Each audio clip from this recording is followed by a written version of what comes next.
বেনামাজি বান্দার সামনে যখন মালাকুল মউত আসবে, তার এই দেহের চামড়ার রং হবে নীলাভ বর্ণের চেহারা। আমার চোখ দেখেন, এই দুইটা চোখ হবে বিশাল বড় বড় এবং লাল টকটকে চোখ। পা থাকবে জমিনে, মাথা থাকবে আকাশ বরাবর বিশাল। দেহের পোশাক হবে কালো কুৎসিত পোশাক। বেনামাজি যুবক আর মুরব্বী যখন মালাকুল মউতের ভয়ঙ্কর চেহারা দেখবে, তার পুরো দুই হাত এবং পা এরকম ভাবে থর থর থর থর থর থর করে কাঁপবে।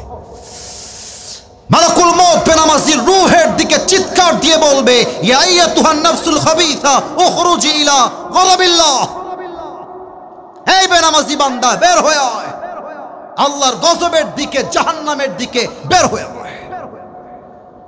হাদিসে আসছে, নামাজি বান্দার রূহ তো সহজে বের হয়ে যাবে, বেনামাজি বান্দার রূহটা সহজে বের হবে না। একবার ডান দিকে দৌড় দিবে, আর একবার বাম দিকে দৌড় দিবে, আর একবার পেছনের দিকে দৌড়ে দৌড়ে পালিয়ে যাবে। এবার আমার বাম হাত সবাই দেখবেন, আমি হাদিসটাকে জাস্ট প্র্যাকটিক্যালি অভিনয় করে বুঝাচ্ছি, just to make you realise what is the pain of death. মৃত্যুর যন্ত্রণা কত বেশি, আমি জাস্ট অভিনয় করে আপনাকে বোঝাতে চাই। আমার বাম হাত দেখবেন সবাই। মালাকুল মউত তার বাম হাতটা পেছনের দিকে নেবে, জাস্ট লাইক দিস, এভাবে।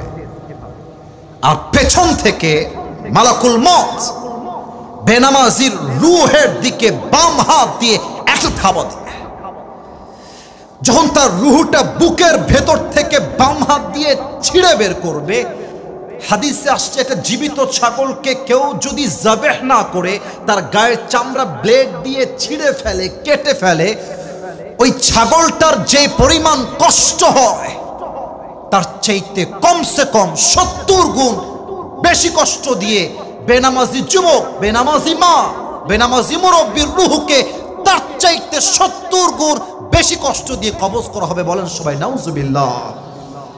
যারা নামাজ পড়ে না, আমি ধমক দিচ্ছি না, আমি মনে করেন যে আমি আসিফ হুজুরি না, মনে করেন আমি আপনার আপন মায়ের পেটের ভাই, আপনার ভাই আমি। আচ্ছা, আপনি বলেন যে নামাজ পড়ছি না হুজুর, আমার কাজ আছে। আচ্ছা হুজুর, নামাজ পড়ছি না, আমার ক্লাস আছে। আচ্ছা হুজুর, নামাজ পড়ছি না, আমার একটা অ্যাপয়েন্টমেন্ট আছে, খুবই দরকারি অ্যাপয়েন্টমেন্ট।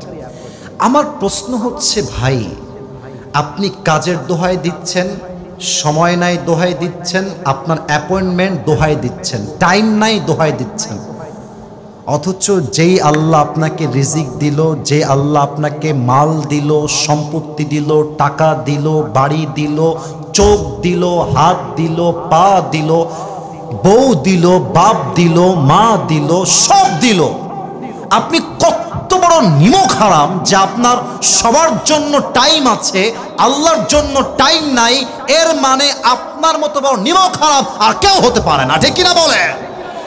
আচ্ছা, বিয়ে যারা করছেন, একটা এক্সাম্পল দিব, রাগ করবেন না, যারা বিয়ে করেছেন, যদি আপনি আজকে বাসায় গিয়ে দেখেন আপনার বউ আর এক পুরুষের সঙ্গে আপনার ঘরে বসে আছে, আমি কিছু বলি নাই, বাজে কথা, জাস্ট দেখছেন আপনার বউ আর এক পুরুষের সঙ্গে বসে আছে, আপনি বলেন তো স্বামী হিসেবে, এই যুবক তোমরাও বলবা, স্বামী হিসেবে কোন স্বামী তার বউকে একটা সেকেন্ডের জন্য পর পুরুষের সঙ্গে সহ্য করতে পারবে?